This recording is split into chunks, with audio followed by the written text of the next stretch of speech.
সঁচাক ইতিহাস প্ৰসিদ্ধ এটা নামঘৰ দেৰগাঁও মৌজাৰ মাছকটা নামঘৰ। এই নামঘৰতে এক ব্যতিক্ৰমী কাৰ্যসূচী অনুষ্ঠিত কৰিছে গাঁওবাসীয়ে। বিশেষভাৱে এটা কথা ক'ব লাগিব, প্ৰায় ২৬খন গাঁৱৰ ৮০ ঊৰ্ধৰ প্ৰায় ৮০ গৰাকীতকৈ অধিক ব্যক্তিক ইয়াত বিশেষভাৱে সম্বৰ্ধনা জনোৱা হৈছে আৰু সেই অনুষ্ঠানটোৰ নাম দিয়া হৈছে কাটি লাঠি তিয়নি। এক ব্যতিক্ৰমী অনুষ্ঠান বুলি ক'ব লাগিব। প্ৰজন্মক, নতুন প্ৰজন্মক এক ধৰ্মীয় দিশত সংপৃক্ত কৰাৰ এক মানসিক প্ৰচেষ্টা বুলি ক'ব লাগিব। এইখন গাঁৱৰ ৰাইজৰ এক বৃহৎ প্ৰচেষ্টা বুলি ক'ব লাগিব, এক ব্যতিক্ৰমী কাৰ্যসূচী আৰু ধৰ্মপ্ৰাণ বহু কেইজন ব্যক্তিৰ সফল প্ৰচেষ্টাত এই কাৰ্যসূচী অনুষ্ঠিত হৈছে। মোৰ সহযোগে প্ৰথমে পৰিৱেশটো দেখুৱাব, মাছকটা নামঘৰৰ এই পৰিৱেশ, আৰু এনেকৈ দেখিবলৈ পোৱা গৈছে দেৰগাঁও মাছকটা নামঘৰত এক সুন্দৰ পৰিৱেশ, আৰু এই সুন্দৰ পৰিৱেশৰ মাজতে প্ৰায় ২৬খন গাঁৱৰ লোকক বিশেষভাৱে ছাতি লাঠি তিয়নি নামে এক অনুষ্ঠান অনুষ্ঠিত কৰিছে। আৰু এই অনুষ্ঠানতে সেই সকলো ব্যক্তিক একোখনকৈ বস্ত্ৰ, একোডাল লাঠি আৰু একোখন তেখেতসকলক বস্ত্ৰ প্ৰদান কৰা হৈছে। আৰু বিশেষভাৱে মাছকটা গাঁৱৰ ৰাইজৰ এক বিশেষ পদক্ষেপ বুলি ক'ব লাগিব, আৰু উঠি অহা প্ৰজন্মক আধ্যাত্মিক দিশত সংপৃক্ত কৰাৰ এক প্ৰচেষ্টা বুলি ক'ব লাগিব। এই দিশেৰে যুৱ প্ৰজন্মক ধৰ্মীয় দিশত সংপৃক্ত কৰাৰ, জ্যেষ্ঠজনক ভক্তি কৰাৰ যি প্ৰচেষ্টা, এক প্ৰচেষ্টা, অভিনৱ প্ৰচেষ্টা বুলি ক'ব লাগিব, এক ব্যতিক্ৰমী কাৰ্যসূচী বুলি ক'ব লাগিব। এজন ব্যক্তি আছে, যিগৰাকী ব্যক্তিৰ আজি উপজা দিন, আৰু তেখেতৰ উপজা দিনটোতেই তেখেতে বিশেষভাৱে এই কাৰ্যসূচী গ্ৰহণ কৰিছে। আৰু এই কাৰ্যসূচী গ্ৰহণ কৰি প্ৰায় ২৬খন গাঁৱৰ বয়োজ্যেষ্ঠ ব্যক্তিসকলক তেওঁলোকে ইয়াত বিশেষভাৱে সম্বৰ্ধনা জনাইছে। আৰু এই সম্বৰ্ধনাৰ মূল কথাটো হ'ল, উঠি অহা প্ৰজন্মৰ যিসকল নৱ প্ৰজন্ম আছে, নৱ প্ৰজন্মই জ্যেষ্ঠসকলক কেনেদৰে তেওঁলোকে ধাৰ্মিকভাৱে বা ভক্তিভাৱে তেওঁলোকে সেৱা শুশ্ৰূষা কৰিব, অনাগত দিনত জ্যেষ্ঠসকলক তেওঁলোকে কেনেদৰে আদৰি ল'ব, এই নতুন প্ৰচেষ্টা বুলি ক'ব লাগিব, ব্যতিক্ৰমী প্ৰচেষ্টা। তেখেতৰ পৰা কোনে জানিম। বিশেষভাৱে এটা কথা ক'ব লাগিব, যিহেতু আপোনাৰ আজি উপজা দিন আৰু ৬২ বছৰ বয়সত ভৰি দিছে, আপুনি এগৰাকী সমাজ সচেতন ব্যক্তি, ধৰ্মীয় দিশত ওতঃপ্ৰোতভাৱে জড়িত থাকে।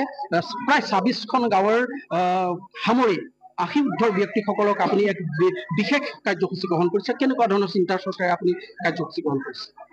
যিসকল ব্যক্তি আমাৰ মাজত আজি আহি পাইছেহি, যিসকলক আমি আমন্ত্ৰণ জনাইছিলো, এই ব্যক্তিসকলক আমি তেখেতসকলৰ ডেকা অৱস্থাতে আমি লগ পাইছিলো।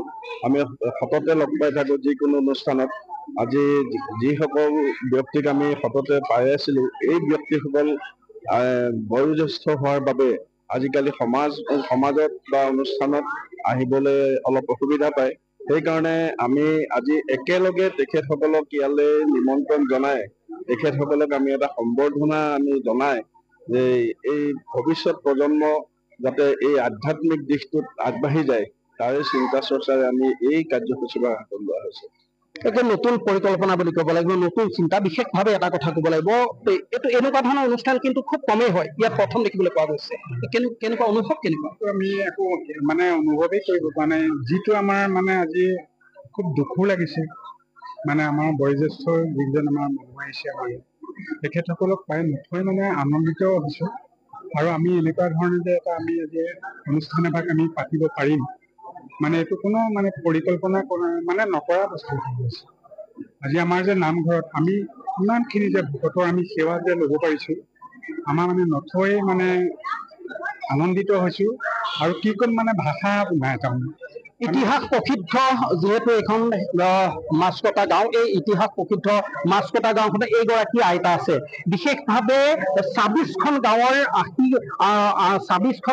৮০ ঊৰ্ধৰ ব্যক্তিসকলক এইখন গাঁও কিন্তু আজি নিজে তেওঁলোকক সেৱা শুশ্ৰূষা কৰিবলৈ পাইছে। আইতা, আপুনি ইয়ালৈ আহিছে, কেনেকুৱা লাগিছে আজি? কেনেকুৱা অনুভৱ, কেনেকুৱা লাগিছে? ভাল লাগিছে। ২৬খন গাঁৱৰ ৮০ বছৰৰ ঊৰ্ধৰ ব্যক্তিসকল ইয়ালৈ আহিছে, গাঁৱৰ ৰাইজে কিন্তু সেৱা ল'ব পাৰিছে। কেনেকুৱা লাগিছে? ভাল লাগিছে। ভাল লাগিছে। আমি এনেকে দেখা নাই নহয়, আকৌ এতিয়াহে দেখিছো। প্ৰথম দেখিছে? হয়, নিশ্চিতভাৱে ই এক ব্যতিক্ৰমী কাৰ্যসূচী বুলি ক'ব লাগিব। যিহেতু প্ৰায় ২৬খন গাঁৱৰ যিসকল বয়োজ্যেষ্ঠ ৮০ ঊৰ্ধৰ ব্যক্তি তেওঁলোক আহিছে, এই গাঁৱৰ মাছকটা গাঁৱৰ ইতিহাস প্ৰসিদ্ধ মাছকটা গাঁৱৰ ৰাইজে সেৱা শুশ্ৰূষা কৰিছে, একোখনকৈ বস্ত্ৰ প্ৰদান কৰিছে, এডাল লাখুটি প্ৰদান কৰিছে। এক ব্যতিক্ৰমী কাৰ্যসূচী বুলি ক'ব লাগিব। যিহেতু উঠি অহা প্ৰজন্মক, সেই নৱ প্ৰজন্মক এই ধৰ্মীয় দিশৰ লগত, আধ্যাত্মিক দিশৰ লগত সংপৃক্ত কৰাৰ এক প্ৰচেষ্টা বুলি ক'ব লাগিব। এনেকৈ দেখিবলৈ পোৱা গৈছে কটাৰ এক বিৰল দৃশ্য বুলি ক'ব লাগিব বিৰল দৃশ্য যিহেতু ক'তো এনেকুৱা ধৰণৰ অনুষ্ঠান হোৱা নাই এনে এক ব্যতিক্ৰমী দৃশ্য দেখিবলৈ পোৱা গৈছে দেৰগাঁও ঐতিহ্যমণ্ডিত মাছ কটা